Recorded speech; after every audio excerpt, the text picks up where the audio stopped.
their sales force doesn't perform.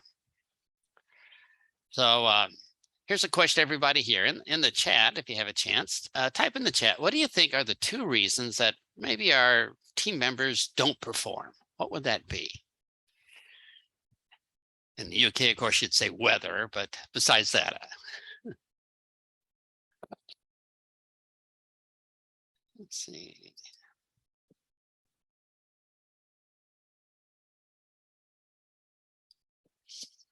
Okay.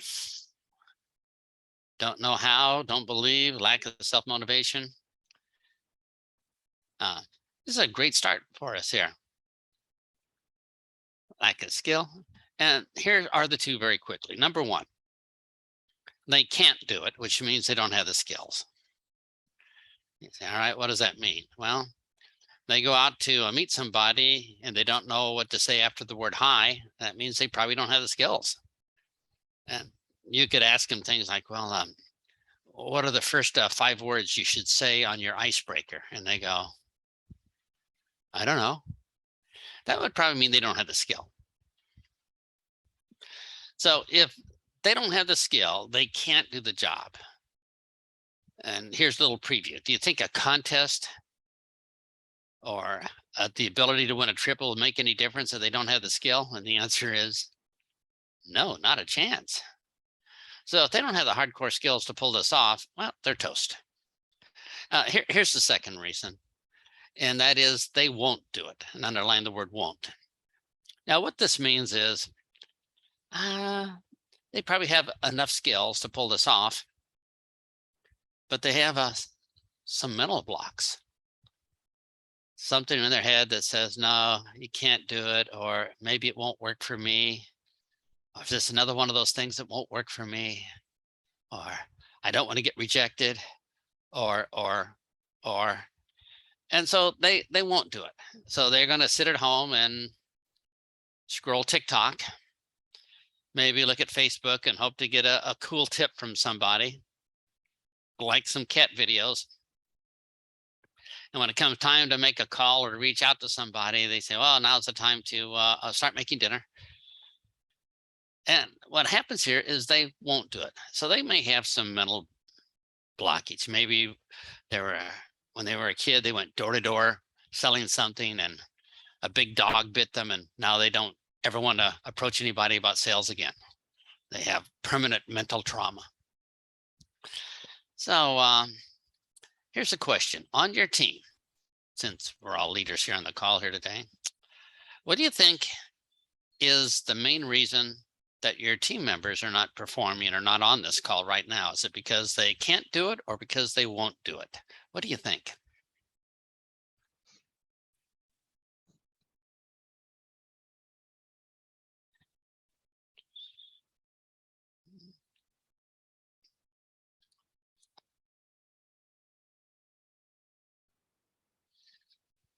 Okay, we have 50-50 so far. Some can't do it, some won't do it. Well, if you're not sure, let's find out. All right, so let's say you choose choice number 1. The reason my team members are not here is they can't do it. They don't know how to do things. So how do we know that? Well, let's give them a little test. So here's the test. We're going to ask them this question. If they're going to talk to somebody, they're eventually going to have to reach out to them by phone or by messenger, or if you use WhatsApp or something, So we're going to ask this question. What is the first words in a cold phone call? What are the first words you're going to say? If you can't start with the first words, you can't start with the second words. So I say, all right, what's the first words? Now, we should probably give them a hint. We want our first words to build rapport. That'd be good. We want our first words to reduce skepticism. Might be important. We probably want to mind read, because as we know, mind reading is a higher form of rapport. So how many words do you think we're going to be into our conversation before our prospect makes a judgment on us. Salesman, put up your sales barriers, or this will be interesting, or gee, I can't wait for you to continue. How many words? So in the chat here, let's take a wild guess. How many words do you think we have? I'm not saying minutes here. I'm saying how many words do we have before our prospect is going to have a sense of a yes or no in our conversation? What would you guess? 10 words, 5 words? That's pretty short, isn't it? 6 words. All right, so we have 6 words, 10 words, pretty short. So 10 or less words. So we all know this, correct? We're all on the same page. So we know that they will have to know at least the first 10 words. Did we teach it to them? Or did we let them continue going on with no skill so they can't do whatever we ask? We could show them contests, offer bonuses, but they don't even know how to start the conversation. That would probably mean they have a lack of skill. So I don't know what words you teach to your people, but I certainly hope that you teach some effective words, because if they only have about 10 words, it better be spot on. We can't be going, oh, well, gee, the reason I made this call, that's probably not going to work. So here are the words I would use. I'll use 7 words, because what I want to do is mind read our prospects, because that gives us a better chance. So I'm going to start off with the words, I know this call is an interruption.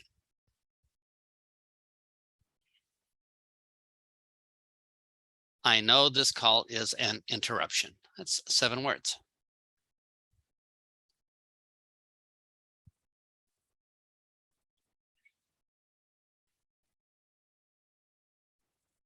Now, after those 7 words, I know this call is an interruption. What do you think is the mental response from our prospect? Something like, you're right, it is an interruption. I agree with you on that. You read my mind. You're up front. It's a start, right? So if that's the 7 words you teach your team, great. Or if you have another set of words, great also. But if you and I don't teach them anything, what's it going to turn out to be? Pretty ugly, because they won't be able to do it. You say, well, I need more words. I'm kind of an outgoing person like Derek. So let me do another example. There's this lady in San Antonio named Jackie Clayton, and she buys leads and calls them up.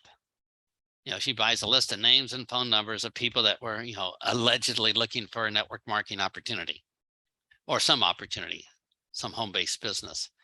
Now, what do we know about these leads? Have they been called before? Yeah, she's not the only one they sold the leads to for 5 cents. They didn't go through all the work. So they've been called 100 times before. What else we know? They're probably pretty sales resistant. They don't know her. So will she have to start out with some good rapport? Absolutely. Some mind reading? Absolutely. And she's going to have to engage them, which probably means to ask them a question. Now, would we ask them a closed question where they can answer yes or no, or an open-ended question where they have to talk more? Because the more they talk, the more comfortable they'll be. So based upon that, here is what she does when she calls this cold lead. Immediately she says, I understand you've been looking for a home-based business. Well, that's true, because they're on a list, unless maybe their neighbor got mad at them and put them on a list. I understand you've been looking for a home-based business. And they might have gone, well, yeah. And then she says, So tell me, why haven't you found a home-based business yet?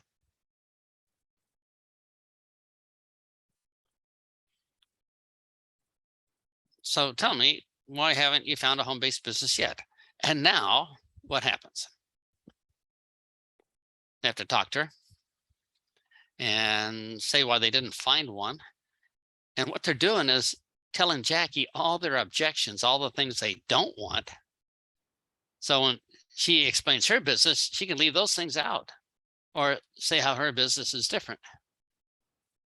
But she builds rapport because they're doing most of the talking. You say, wow, that sounds like a kind of a skill, like she probably has some training. So he said, all right, let's see, maybe they might still have some skills. Let me just check. So let's ask everybody here.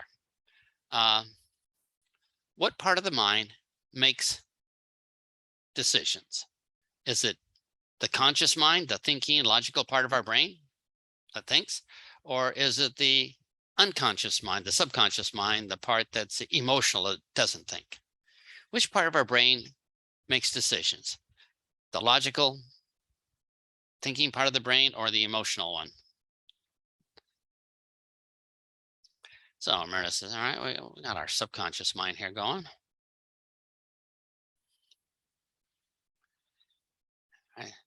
Jill says the emotional.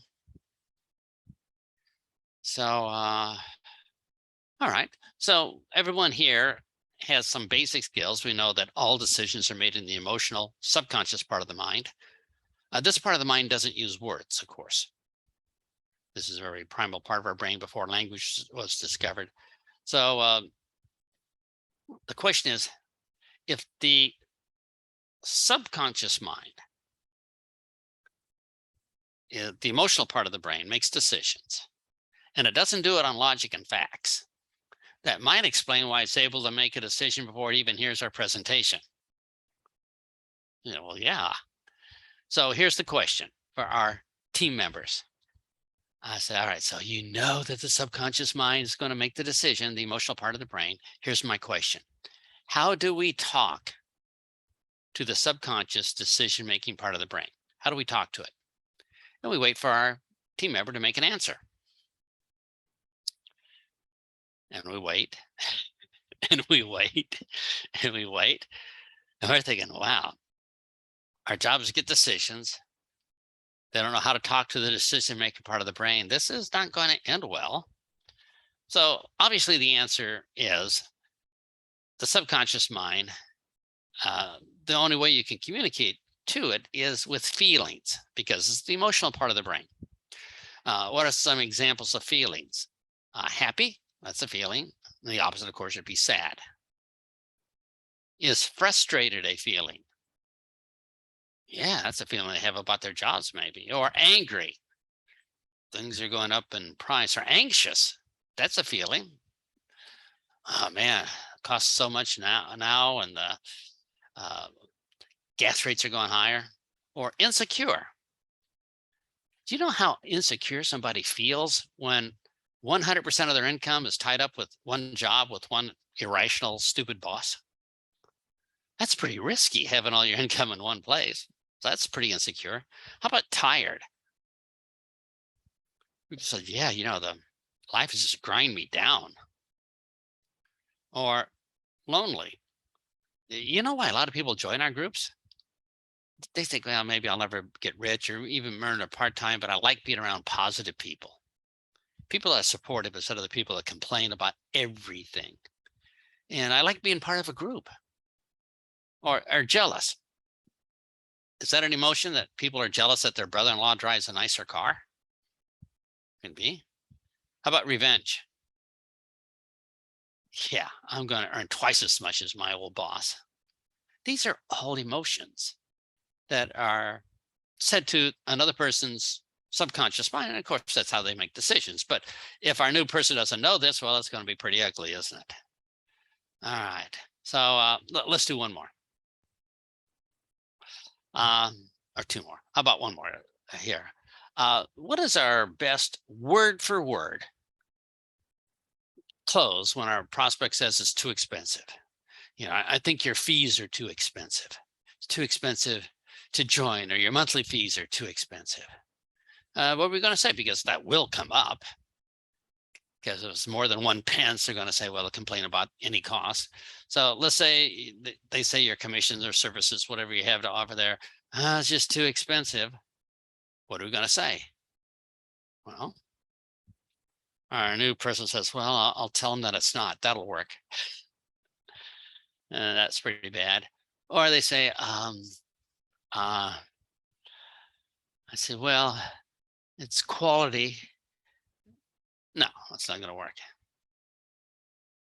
So let's say you offered a service and they say, well, the service is just too expensive. Well, we know that the answer is word for word is, yes, it is expensive. Mind read, rapport. Yes, it is expensive. The company wanted to make a cheaper version, but they knew it wouldn't work. And they didn't want to rip you off. And they think, well, okay, I guess if the fees were less, I'd be ripped off. It wouldn't work and I'd lose everything. Yeah. So that's just should be like an automatic reflex as a basic skill for somebody to get started. We say, yes, it is expensive. The company wanted to make a cheaper version, but they knew it wouldn't work. And they didn't want to rip you off. And you say, well, I saw that in your book, Quick Start Guide. Well, yeah, it's automatic. Everybody should have that like memorized forward and backwards. So now your new team member is thinking, you know what? I don't have very good skills, so maybe that could be holding me back. And I says, well, look at it this way. Our number one job is to close people, to get them to buy or join. So our job is to get people to say yes, to get people to make a yes decision now. So here's my final question, just on my skill check. What is your best close to get prospects to make a decision now? What do you say, word for word? Write it down to close your prospects. And they go, well,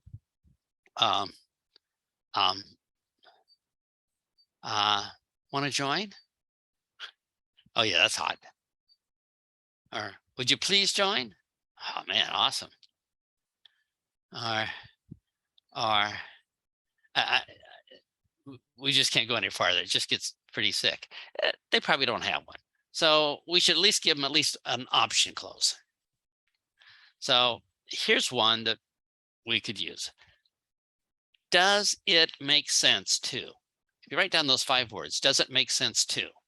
Now, if you say, I'll type it in here. Does it make sense to? And those 5 words, it tells them, all right, you're going to have to make a decision coming up here. But also, it tells them, does it make sense? And what do most people think? Well, I'm a sensible person. I'm not an idiot. I'm not an irrational jerk. I'm not some dumb person. Yeah, I make common sense decisions. I'm pretty smart. As a matter of fact, I'm borderline genius. So, okay. So we start with, does it make sense to? And then what we're going to do is tell them our offer, to buy or join. Does it make sense to? Whatever we decided to say.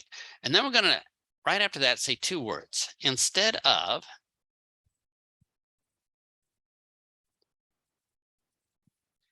Now we say instead of, that signals to them it's going to be a binary choice. They have 2 choices. That's it. So does it make sense to take the choice of my wonderful offer right now instead of keeping your miserable life the same? Well, you probably won't say it quite like that. Instead of keeping your problem. Does it make sense to, instead of keeping your problem, does it make sense to start a part-time business now so you have a second income, my offer, instead of always feeling insecure because 100% of your income comes from a dysfunctional boss keeping their present problem? Or does it make sense to start building a part-time business so you can work at home instead of fighting that traffic and spending a lot of money on petrol every morning going to work?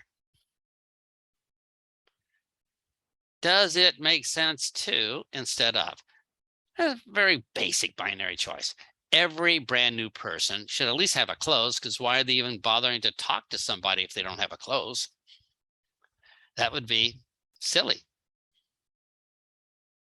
Anyway, so we're checking for number one, do they have the skills so they can do it? So here's a question. If our team member doesn't even have the basic skills to perform, what will we recommend to them?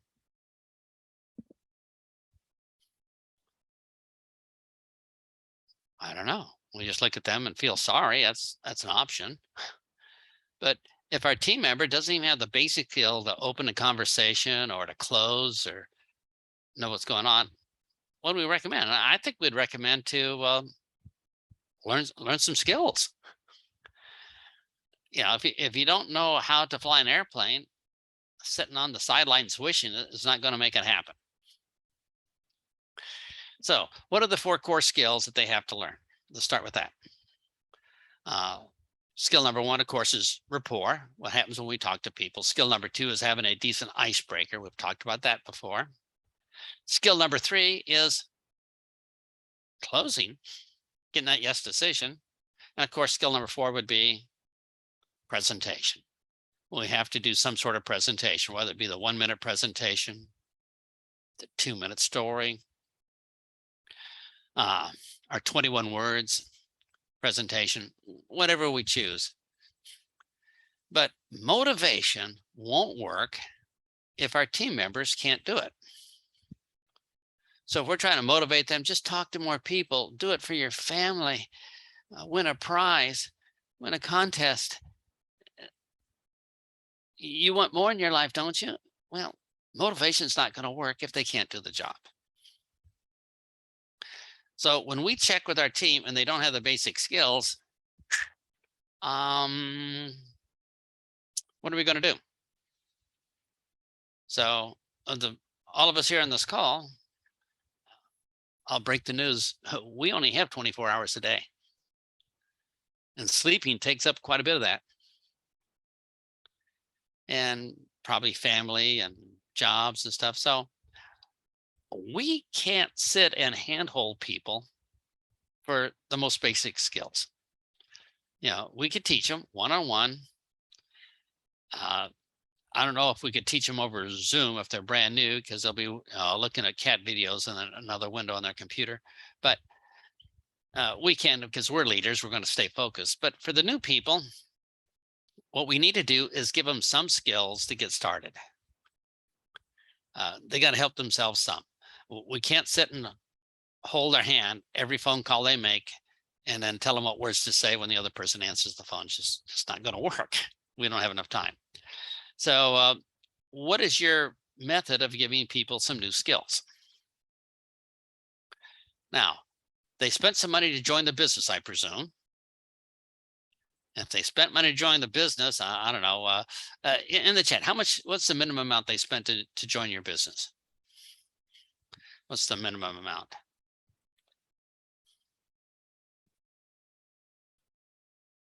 All right, $100. All right, so they spent $100 to join the business.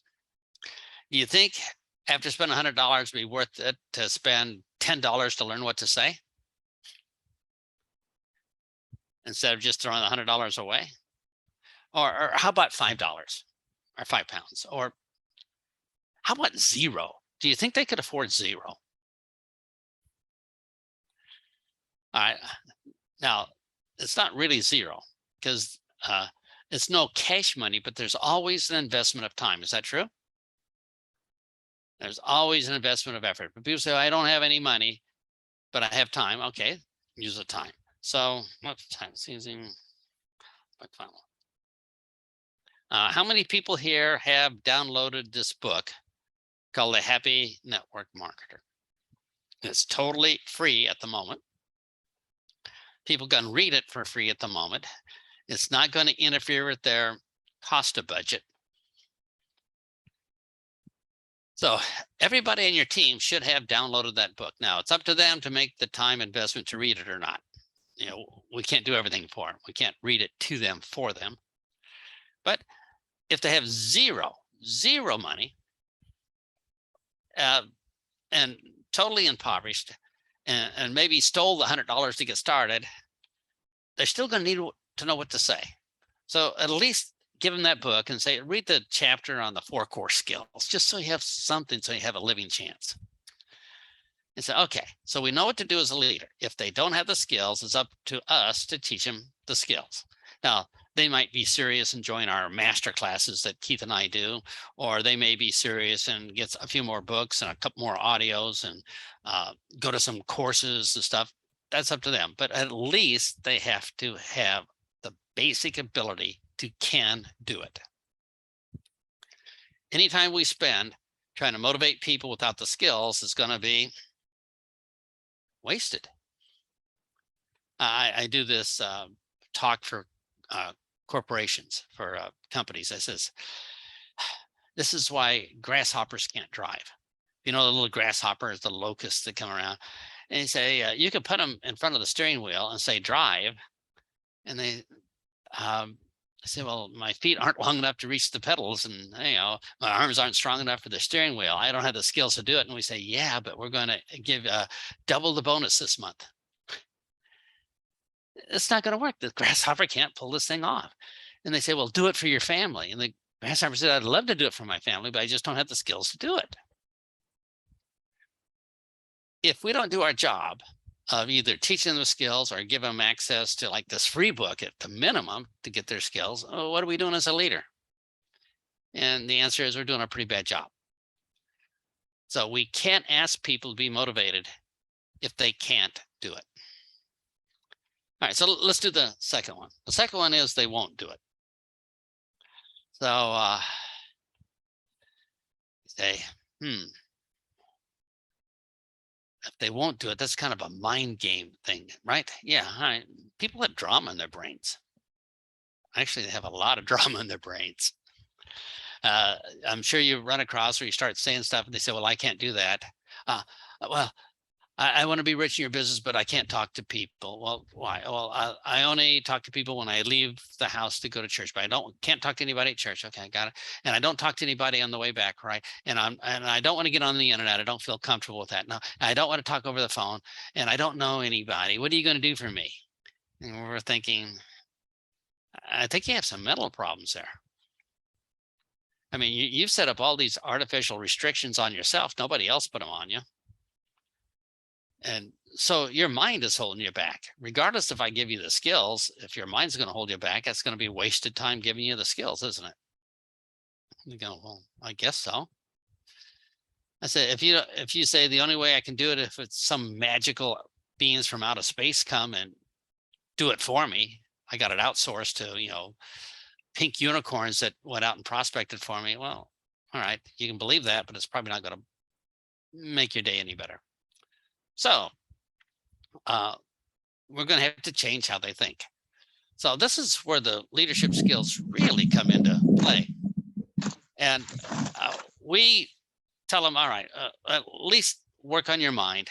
And if you read the book on leadership, you know how we change their beliefs, etc. It's a specific process.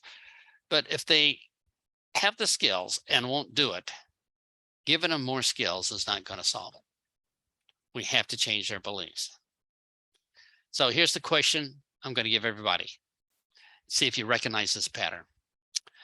Does it make sense to learn the basic how-to leadership skills instead of struggling forever? And the answer is, well, I got to make a choice here. Does it make sense to learn the basic how-to leadership skills instead of struggling forever? All right, I want to learn the leadership skills. Okay, so take the time. This call today is not about all the leadership skills. That can go on for a long time. But take the time to start learning the leadership skills. And if we don't, we give people stupid advice. We say, well, if you want to be a leader, do these 5 things. See if you ever heard these 5 things. And I'll just tell you in advance, really stupid advice, but we've all heard this. They say, if you want to be a leader, number 1, be enthusiastic. All right, so we're an enthusiastic idiot. Number 2, set a good personal example. Yeah, all right, we work hard, we're successful, but the person watching us says, well, you have a different set of skills. Of course, it's easy for you to work hard because you're successful. Nobody tells you no. Or we should be motivated, have the eye of the tiger. Yeah, but they don't. We should be brave and courageous. Or we should hope and wish our team members did better.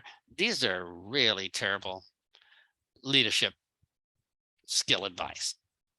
What we want to do is actually change their beliefs. So the second thing is they won't do it. They believe, let's say they won't do it. We say, well, what's wrong? And we find out that they have one limiting program. The limiting program in their mind is, it's too expensive. I said, all right, so how are we going to take care of that? Tell them it's not. That's probably a bad plan. Do you think we can change a belief in somebody's mind? So, well, I don't know. Let's take a look. So if you are a leader and you need to change somebody's belief, we should probably have some hardcore skills of how to do it. Now, I'll put in here, BB.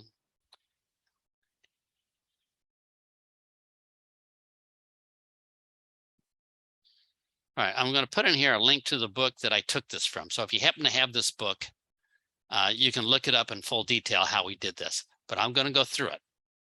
Now, this is from book 1. We have a 3-book leadership series, but this is from book 1, and it's how to change somebody's belief. The question starts with, how did somebody get a belief in the first place? Or how do they get a belief? And you say, well, I guess they get brainwashed when they're in school about certain beliefs. Yeah, that could happen. Their parents give them some beliefs like don't talk to strangers. I mean, my parents gave me that belief. How cool was that? Pretty cool when I was 7 years old, but maybe not so much now. So what is the fastest way for somebody to get a new belief? And the answer is with an experience. I'll give you an example. Cars, or driving a car is an experience. Eating a food is an experience. When we experience something, it's real, it happened to us, it's hard not to believe it. So our parents tell us this: don't go near the stove, it's hot, you'll burn yourself. Yak. You know how parents tell us all this stuff. Put our hand on a hot stove burner one time, burn it to the bone. Do we now have a belief that stoves are hot and dangerous? Instantly. Happened within seconds. So instead of all the lectures, through an actual physical experience, people are able to grab a belief very, very quickly because they can't deny their personal experience. So ready? Let's do this. Our person says, well, it's just so expensive. People don't want to pay that much. I said, all right. You might be right that people don't want to pay for quality or opportunity or whatever. So let's just go outside. And since people always buy the cheapest, right? Oh, yeah, they always buy the cheapest, the least expensive. Yeah, the least. Since people do that, let's go outside. And I'm sure everybody's driving the least expensive car. Everybody's driving a Kia or a Lada from Russia. And we go out and we look around and says, whoa, BMW. Mini Cooper. Range Rover. Wow. Toyota. Yeah. I said, man, nobody's buying the least expensive car. I guess they all bought these better cars on convenience, value, prestige, image, but maybe it's just a one-off. Let's go shoe shopping. So for all the ladies here, let's go shoe shopping. Let me ask you, do you buy the cheapest possible shoe that you can find? And they're going to say, are you out of your mind?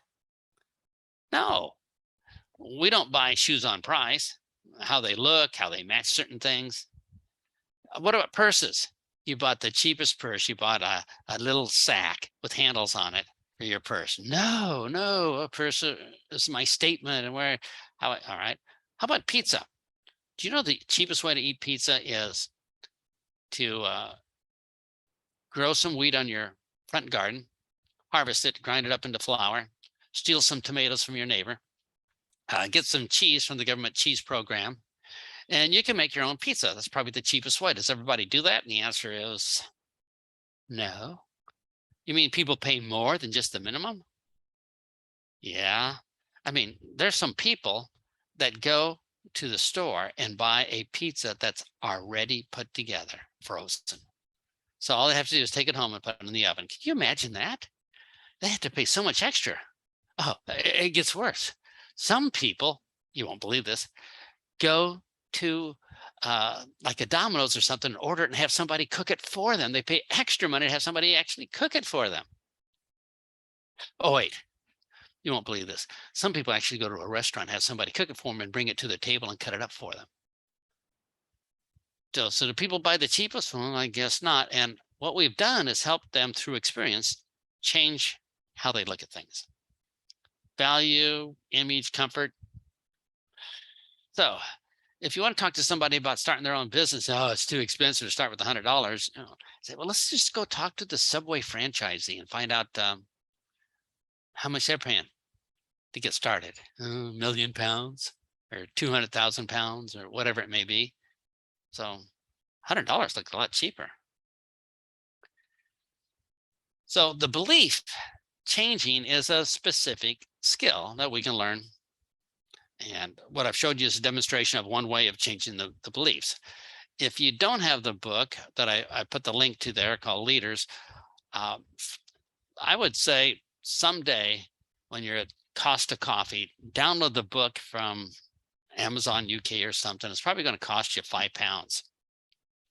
I don't know if they have long-term financing on that or not, but it might be well worth the pages to find out how things is working. Anyway, getting the mindset, huge thing. Let's do one more thing before we open up for some questions. And you say, well, I'm getting the idea that to transfer the belief, I'm going to have to talk to the emotional subconscious mind. How do I get better at this? Well, if you're just going to start out with somebody,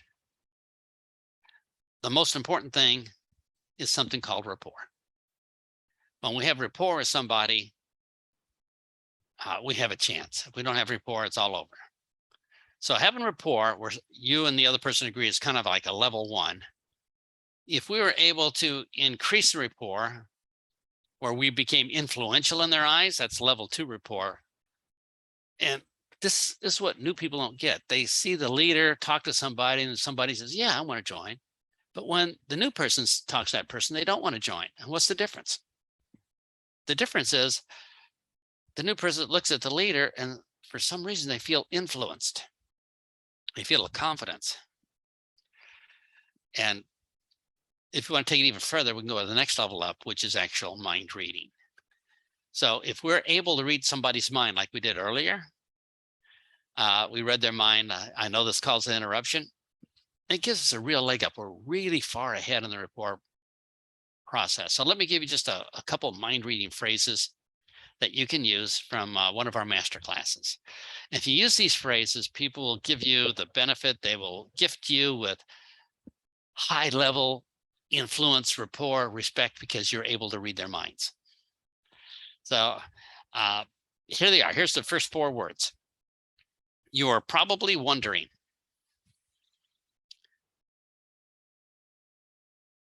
You are probably wondering.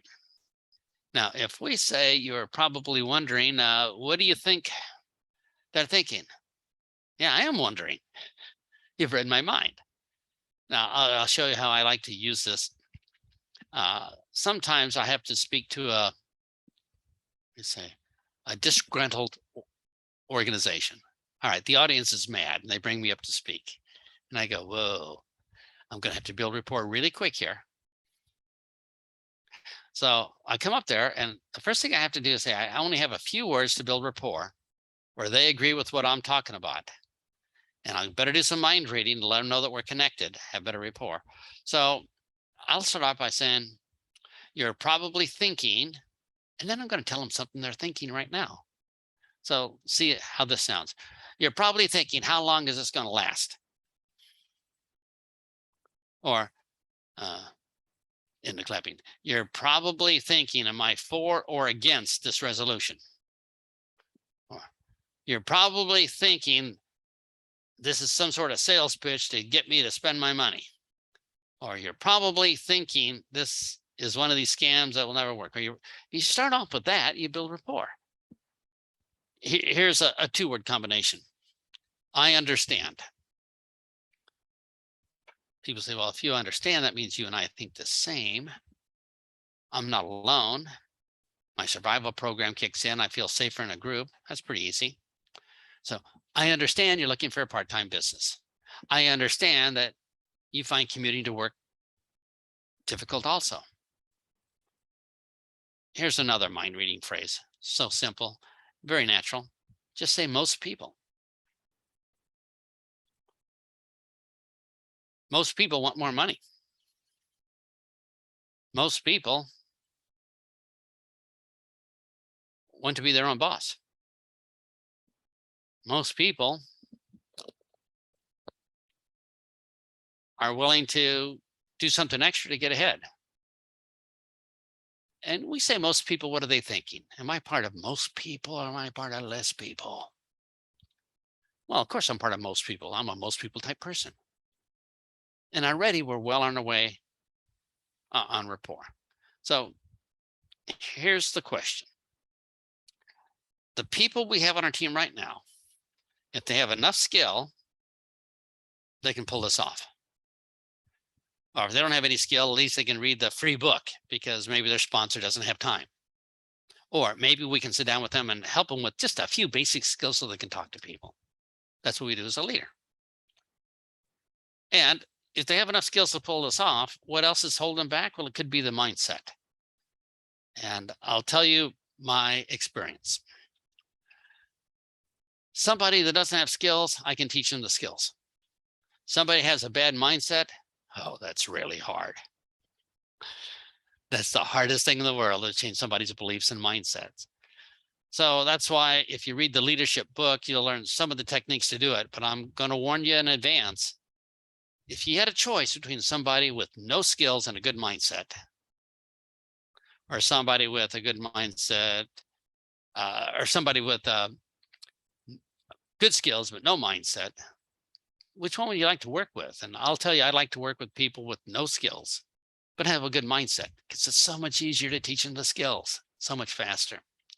So with that, let's open this up for questions. And Derek, let me turn this over to you.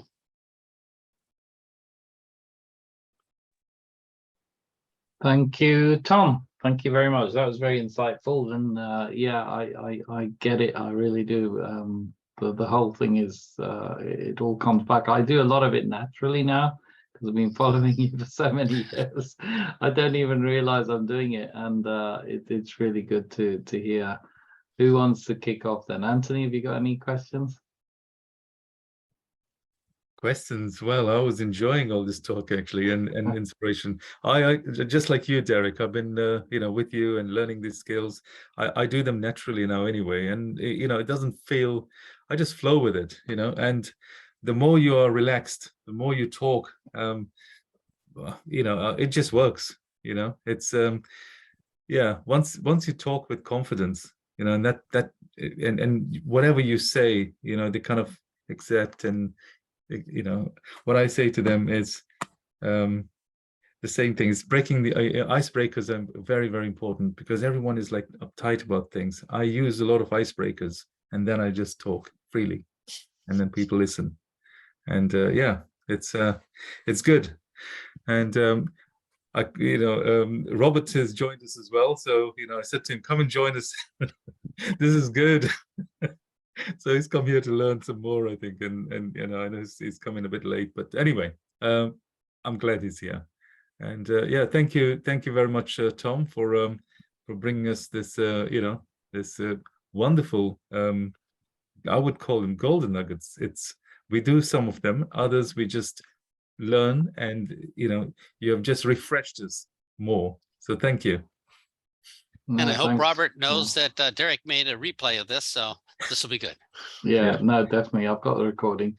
Yeah. Yeah, And I no, saw I mean, Trish. get the books, You see guys. Trish Well, smiling? And Myrna, every time something was said, there were like big smiles because they acknowledged that it's right. So thank you. Yeah.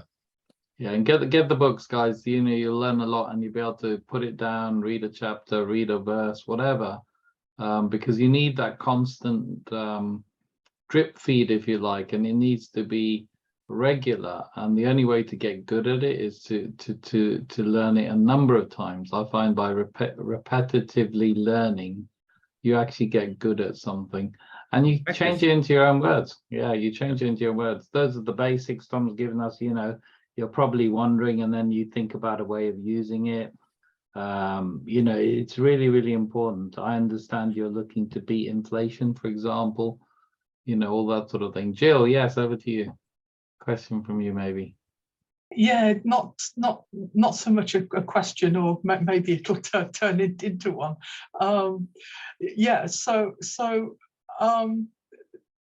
I've been listening to a lot of your trainings, Tom, in order to try to get the skills myself, and I've got to the point where I more or less understand what I should be saying, and then my mind goes blank. But I'm moving on that. But then it was so embarrassing at the beginning of this when you said, have you taught your team members an icebreaker, and have you taught them how to close? And I've got a guy who's joined my team, really enthusiastic, and I haven't done that. So thank you. I shall be doing that this weekend. Well, it's hard for us to know how to do everything on day one, like Derek says, and we just learn as we go, and over time we accumulate a little bit more, and that's just how we learn. None of us have instant recall of every fact in the universe, not yet. Somebody will probably invent that, but not yet. So yeah, just keep learning and practicing, and soon things become, like Derek says, automatic. Well, you just know. You look at somebody and says, is it because they can't do it or won't do it? But you're lucky you have a person who will do it, who has the mindset, I want to do it. All that person needs is a few more skills. You have a much easier job ahead of you, so that's good. Thank you. Anyone else? Werner, any comments or anything you want to say? Yes, I just love this. I just love it. And I am using your lines every time. I use it every time. Well, most people, I use it, and I say I understand. But for me, I do have to learn more, because I'm like Jill, somewhere halfway. My mind goes blank, especially when they're talking about that business, and my mind's go blank because I don't have any knowledge enough about that business. So yeah, but thank you. I got some golden nuggets again today, so thank you. Right. So what are we going to do when we finish here? I guess the first thing is look at our team members and say, all right, which ones aren't working and which one are the two reasons? And if it's both, oh man, we got a real problem. But it's either they won't do it because they have a mindset problem, or they can't do it because they haven't learned the skills yet. And there's no embarrassment on either. There's no embarrassment that we didn't learn every skill known to mankind when we were in school. That's just impossible to do. Every profession has a different set of skills. So that's not embarrassing. And you say, well, what about mindset? No, that's not embarrassing. If you think of all the junk that we've been programmed through our whole life and how dysfunctional we get, and all the negativity that goes into our mind every day, it's a wonder that we can even exist sometimes. So it's not embarrassing, either one of these. We just have to know which one is holding us back. So any other questions? Anyone else? Patricia? So if not, No, at least download sorry. the free book for him. Yeah, go ahead. No questions, but that was really, really good. Yeah, it's quite an eye opener for me. I've learned that little bit in such a short time. I've spent years trying to learn something, and I've learned a lot in a matter of minutes. So thank you very much. Thank you. So we just having a leadership call here with Derek is good because everybody's on the same page. We don't have to nurse anybody along and handhold them and babysit. Most people here already have the mindset thing going pretty good. So we can be pretty direct. You know, maybe new people might look at this and start crying. I don't know, but we can be direct.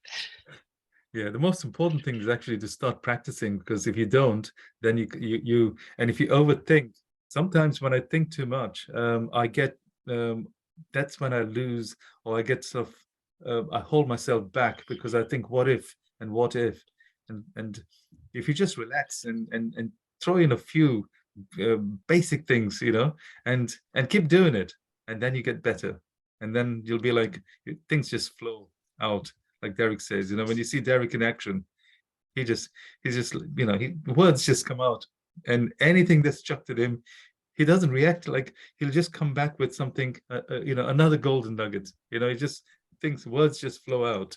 And if I can get those skills when it just flows, that would be great. I'm practicing that.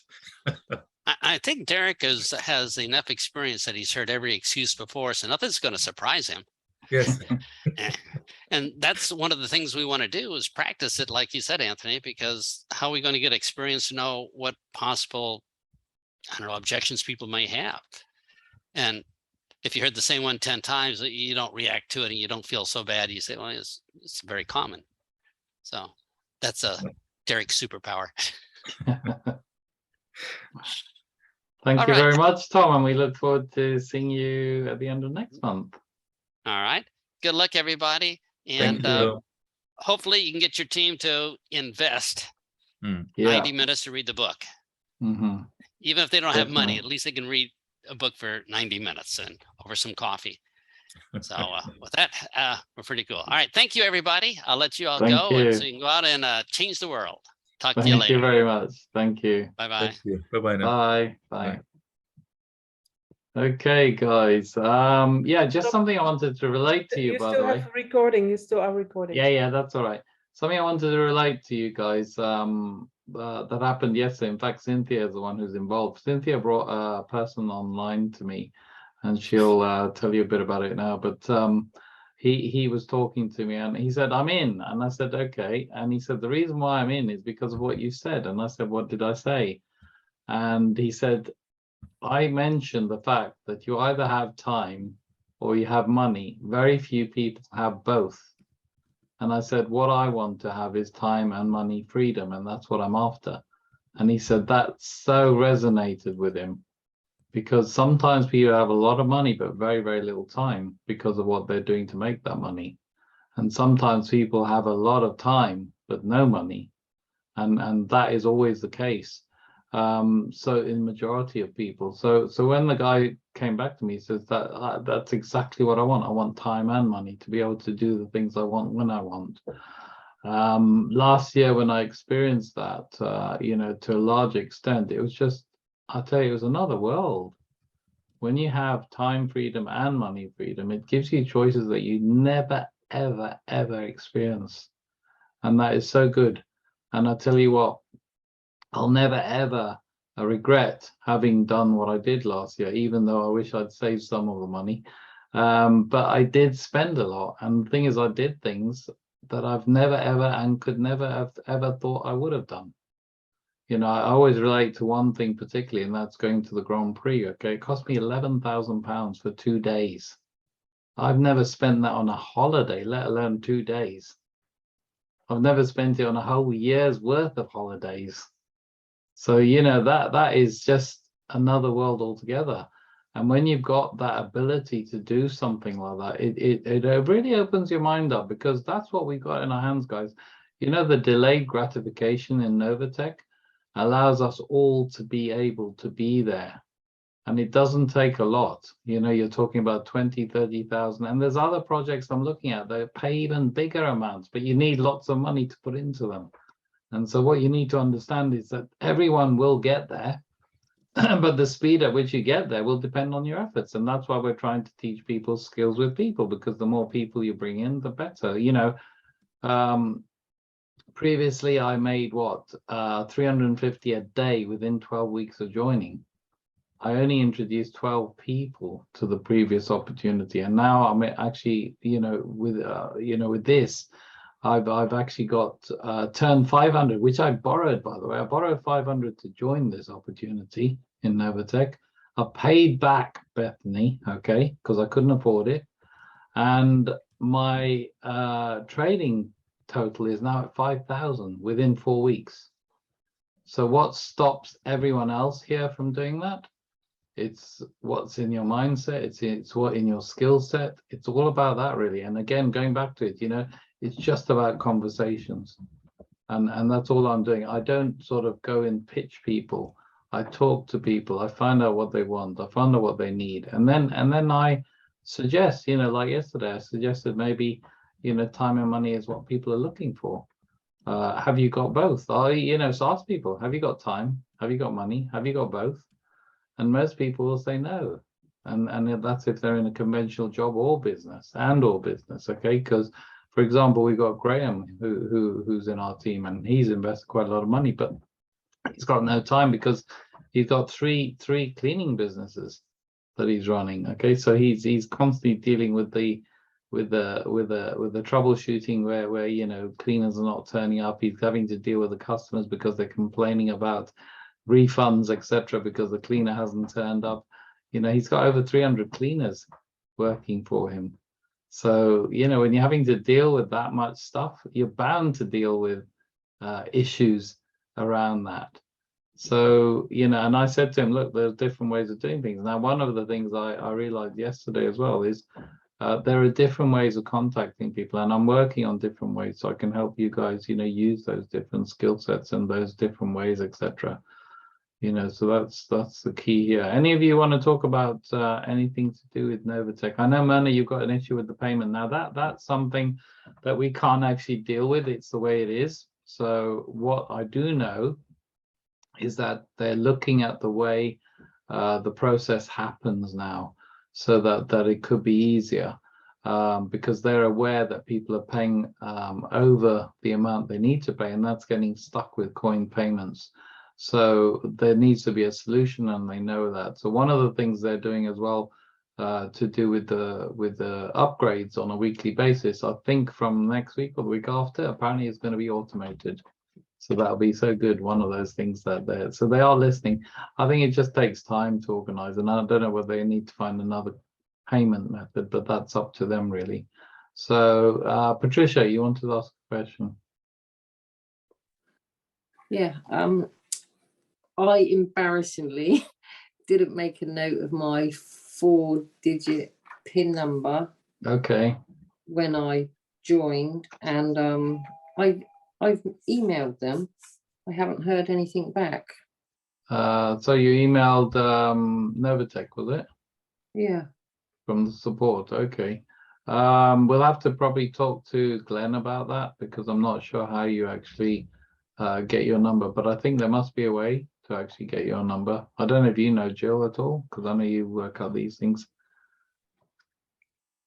No, I've No. Okay. problem. Okay, we need to find out how. It shouldn't be a problem, but it should be. You haven't written it down anywhere? No? Okay, because that's the first thing I tell people when they're signing up. Please write it down. It's so important. That's probably one of the most important numbers to know. I wrote everything else down except for that. Crazy. Okay, would it be? I mean, usually people put their date of birth and things like that. But I know. I tried all that. I tried my PIN numbers, date of birth. I've tried as many things as I could think of. Okay. Well, hopefully you should have them. But I would contact Glenn. I'll put Glenn in touch with you. What I'll do is I'll connect you with him on WhatsApp. So he's probably be the best person. He's been in 11 months already, so he'll know probably what to do and how to deal with it. He's got hundreds of people in his business, so that will help. Jill, you wanted to ask a question? No, it wasn't a question, and Okay. maybe it's solved if they're about to change the coin payment method. Okay. I've had no problem funding people's accounts using Binance because it tells you what the fee's going to be, Yeah. and it's just been working. Yeah. I think it's just people sometimes rush and they don't do Binance actually put in the amount after the fee that you want to put in, or do they, because Nexo, for example, do the opposite. They put the amount they're sending and they minus the fee. So when you don't look at it properly, it'll actually send less than what you're sending. Whereas some exchanges actually show the total including the fee. Yeah, Binance show you how Yeah, they will. which is the great way, because then you don't lose out. Yeah, it's really important, and it's easy to rush that part, by the way. When you upgrade, make sure that the amount that you're putting in is the exact amount that you're sending after fees, and there's always an after fees bit. So when you put it with the fees and the fees are taken off the amount that you're sending, then you'll end up sending less, or in some cases more. So yeah, Anthony. Thanks, Derek. Yeah, I find Binance actually working to perfection. Everyone that we have signed on, they have paid to the penny, exactly the same amount. And Vicky has done a document which I've shared with you. Yeah. Okay. Yeah, you could perhaps what you could do is share that in the group, in the Telegram group. Okay, Anthony, and send it to Jill as well. No, I'm not sure if it's Jill Mona has got it. It's exactly the same. So they don't even lose $1. Exactly the same amount is put in. Yeah, and that's probably what we should do. Like in America, they all use Coinbase because Coinbase works very well over there. So maybe we should try and in the UK and Europe maybe use Binance. That might be a better one. I've got Binance. I don't use it enough, I must admit. Yeah, and it's not taken long to get the Binance. Every single member now with me, they've all got Binance. Yeah, and it's cheaper fees, isn't it? Binance is actually by far It's the $1. cheapest. Oh, no, and it's the $4. largest exchange as well in the world. So, why not use one that's actually quite good? Yeah. Yeah, I'm not sure if they've got a card yet, because the next thing is they're asking what card can they have, and I've said I use, I've got crypto.com, but to fund from crypto.com is the fees are higher. So Binance is the cheapest. Yeah. Okay. Good. Anything else? Does everyone know how to upgrade? Yeah. Anyone not know how to upgrade? Hopefully everyone by now knows. So Patricia, you don't, because you've lost your number. Okay, that's the thing. So we need to make sure that we get that number somehow. I'll definitely put you in touch with Glenn after this, and I think they'll be awake around 3 o'clock our time. Yeah, they'll be up at 8 o'clock. I'll try and find that out as well, and I'll get in touch with Patricia. I'll work together to just get it sorted out, and also showing the upgrade. Every skill that Vicky learns, she actually, she does many things on, she's home. And I will put them together, share them with you first, Derek. If you approve them, we'll load them up. Yeah. No, that's a good idea. Yeah. No, definitely. It's important to teach the skills in as simple a way as possible, and that's what's important. What else do we need to discuss? The upgrades, and today is affiliate stuff goes out today. Yeah, so it's two different payments we make. I'm happy with the way Novotech's working. I'm just one other thing, I'll be changing the format of the actual presentation. What I did yesterday with the guy Cynthia brought, I actually started off with a calculator. I was saying, I just want to show you how the maths works before I talk about the company. So basically he was in before I even showed about the company, and then when I showed the first video, that's it. It wasn't a question of Cynthia, are you there? Can you talk? Yes, I am. Derek, okay. so much. How did was he happy then? Very, very happy. So he said so I've sent him the link. So he said he will do that today. Okay, brilliant. So we'll have a new person joined up today. And it didn't take long, guys. The whole process took about half an hour max. So if you're spending more than that, it's really not necessary. Start off with the with the usual. If you're talking to somebody, find out what they need, want or don't want or whatever. And I started with the report. I mean, for me it's easy because I talk about food. So I love to talk about the country's food that I'm in, so I started talking about that, and also my links to Kenya and all that, because the guy was from Ghana. So find a way to get your rapport going, because it's important for people to relate to you. If they can't relate to you before you start talking, then you've lost it already. You need to get that relatability factor first, and then once people can relate to you, find out about them so you can relate to something that they might have something in common with what they're talking about. Talk about what's their job, what they do, etc. So this guy is a financial advisor, and he does work from home, so he's already got the benefit of working from home. At the end of the presentation, I also mentioned the fact that this is far better on taxes, because we only get taxed the capital gains, and that applies to the UK. I'm not sure what happens in Europe. You'll have to find out from your accountants in Europe. But in the UK, capital gains tax is the least taxed thing. And if you actually live in some countries like Portugal, they don't actually tax you anything on capital gains, because they believe that retired people who earn on interest should be free. So if you live in Portugal, you actually, in fact, quite a lot of us are looking at it now. Graham's thinking of moving to Portugal, somebody else. I think even Robert, there's a lot of people thinking about moving to Portugal because of the benefits of the tax system there. So any comments from you, Robert? You're there? I know you're there.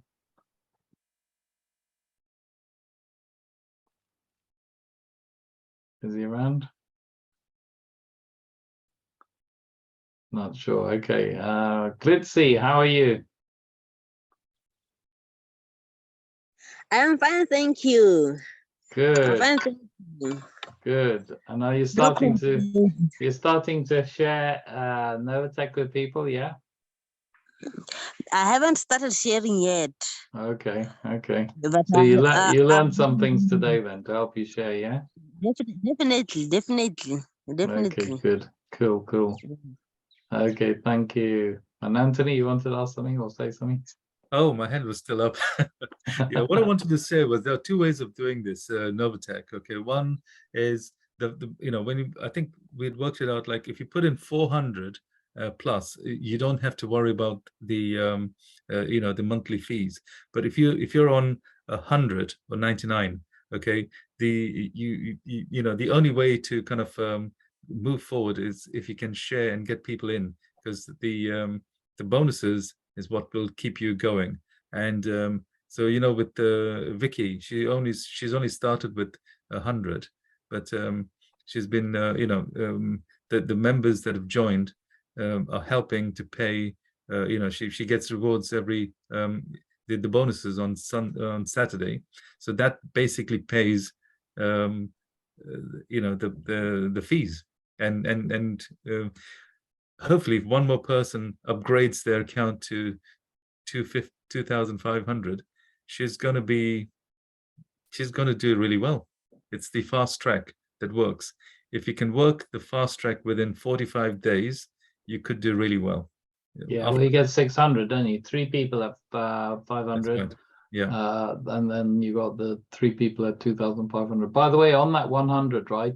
I'm actually not discouraging people from doing that now, but I do first of all qualify them. Okay, so I say, if you're going to start on 100, are you a networker? Okay, the first thing I ask, are you able to bring in maybe 4 people over the next 5 weeks at 1,000 each?